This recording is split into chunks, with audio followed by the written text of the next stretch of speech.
Hey everyone, and welcome back. Today we're diving deep into a story you might think you know, the Tower of Babel. But we're going to go way beyond the surface level, like way beyond. We're talking Nimrod, Nebuchadnezzar, and how this ancient story, it might even connect to the idea of the Antichrist. Yeah, there's a lot more to it than meets the eye. This story, it's not just about a tall building. It's really about human ambition. What happens when we try to reach for greatness without remembering there might be something bigger than ourselves.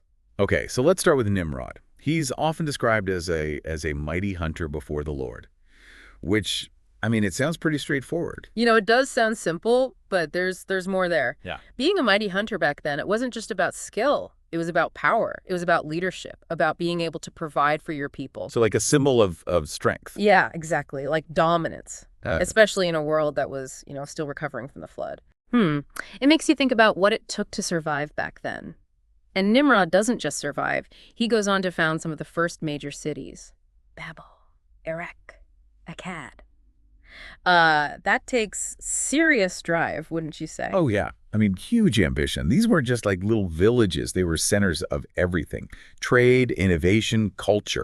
They laid the groundwork for empires. And at the center of it all was Babel. That's where they built the tower. Right, the Tower of Babel. It's almost become this cliche, a symbol of, reaching too high and failing.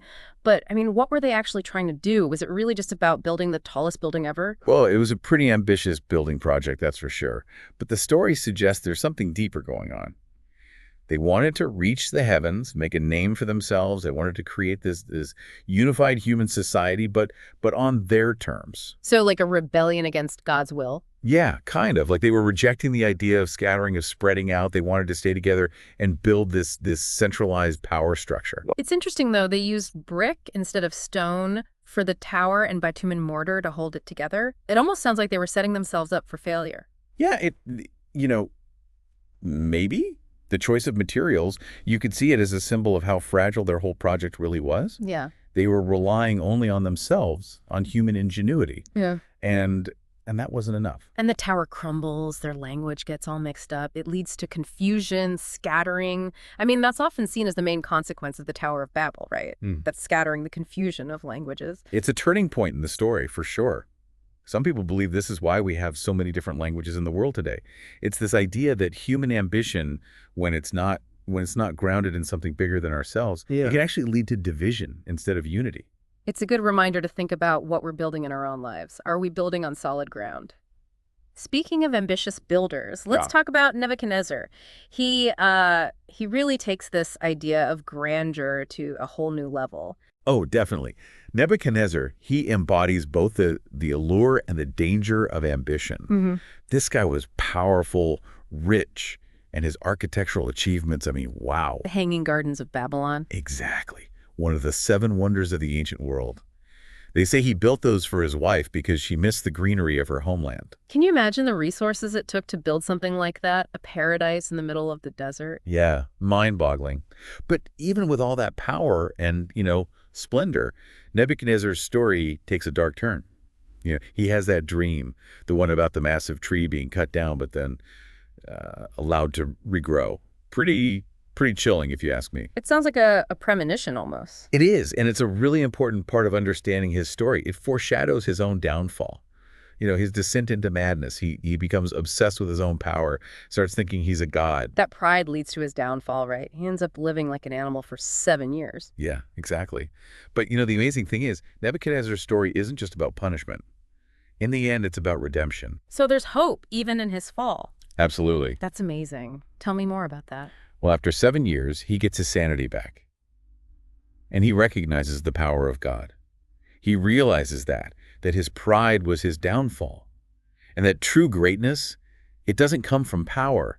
It comes from humility, from recognizing that there's something greater than yourself. It makes you wonder if Nebuchadnezzar's successor, Belshazzar, ever learned that lesson. I mean, what happened after Nebuchadnezzar came back to power? Well, that brings us to the story of Belshazzar's feast and the infamous writing on the wall. Oh, now things are getting interesting. We got to unpack that in the next part of our deep dive. So Belshazzar, he's Nebuchadnezzar's successor, and he throws this huge feast. like super lavish, showing off all his wealth and extravagance. And, I mean, didn't he use the cups and plates that were taken from the temple in Jerusalem? Yeah, he did. It's like a total disregard for anything sacred, like he's flaunting it, you know? Yeah, I mean, using holy artifacts for a party, it's kind of asking for trouble, isn't it?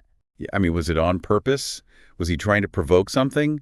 Or is he just so arrogant he didn't even think about it? Well, either way, that's when things get really interesting. That's when we get the writing on the wall. Imagine, right? You're at this party, music, people dancing, having a good time, and then all of a sudden a hand appears out of nowhere and it starts writing on the wall. It's a spooky image. You know, you can almost feel the party coming to a screeching halt. So, what did the message say? I know it was in Aramaic, but something about like numbered, weighed, and divided. Yeah, that's it. Mene, tekel, parson. And it's a message of judgment. Basically, Belshazzar's days are numbered. Mene, like his reign is coming to an end. Exactly. Tekel means weighed. So he's been like measured and found wanting. And parsim. That means divided. Yeah, His kingdom's going to be split up. It's a pretty detailed prophecy. It's crazy that he didn't like immediately understand what it meant. Well, he was definitely freaked out. He called all his wise men, his advisors, you know, to try and figure it out. But nobody could. And then wasn't it the queen who remembered Daniel? Like she'd heard about what happened with Nebuchadnezzar. Right, exactly. She's like, hey, we need Daniel. Yeah. This guy can interpret dreams and visions. So they bring him in. So what does Daniel say? Does he try to soften the blow or just lay it all out there? Daniel tells it like it is. You know, he reminds Belshazzar about his father Nebuchadnezzar and how God humbled him. And then he just straight up interprets the writing. Tells him it means his reign is over. Babylon's going to fall. Wow, that must have been a tough pill to swallow, especially in the middle of your own party. I mean, the text says he was scared, offered Daniel a reward. But who knows if he really got it, you know, if he actually felt any remorse. So what happens next? Does everything just fall apart right then and there? According to the story, that very night, Belshazzar is killed, and the Medes and Persians take over Babylon. So the prophecy, it came true just like that. Just like that. I mean, it really shows you, doesn't it? Our actions have consequences, and sometimes they come out of nowhere. Absolutely. The fall of Babylon, it's like the Tower of Babel. It's a warning, you know, about pride, arrogance, thinking you're above it all. Like thinking you're in control when you're really not. Exactly. Which brings us to, you know, us today. Do we do the same things? Are we building our own towers of Babel without even realizing it? That's a good question. I mean, what does that even look like in the 21st century? Our own versions of the Tower of Babel. That's worth thinking about. So we've been talking about these towers of Babel in our modern world. What does that even look like? Are we really building these metaphorical towers today? Oh, I think, yeah, definitely. We might not be stacking bricks to reach the sky, but we build these structures in our lives, you know, systems, beliefs, even relationships that can become our own versions of the Tower of Babel. So it's not just about physical things. It's more about the way we think, the way we approach the world. Yeah, exactly. It's about our mindset. That same drive that pushed those people to build that tower back then, that ambition, that desire for control, it's still a part of us, you know. So how do we make sure we're not building our lives on that same kind of shaky ground? Well, I think, you know, a big part of it is being aware, recognizing those patterns in ourselves, that need to always be in control, to be the best, to reach the highest. It's like being honest with ourselves about why we're doing the things we do, what's driving us. Yeah, and being willing to let go of that need for control sometimes, to trust in something bigger than ourselves. I mean, easier said than done, right? But I guess that's the challenge. It is. It's like, you know, learning to balance that ambition, that drive with humility. Recognizing that we're not the center of the universe. Right. We're part of something much bigger. Yeah. And that's not a bad thing. You know, it can be freeing to let go of that burden of always having to be in control. Yeah, I can see that. So, I mean, if we're talking about those warning signs, that writing on the wall, how do we even know if we're headed down the wrong path? Well, I think it starts with paying attention. Yeah. To ourselves, to our feelings, to the things that are happening around us. Are we constantly stressed, feeling isolated? You know, are the relationships in our lives suffering? Those are all good questions to ask ourselves. Yeah, and being willing to listen to those inner whispers, that gut feeling that something's not quite right. It's like sometimes we know deep down that we need to make a change. We do.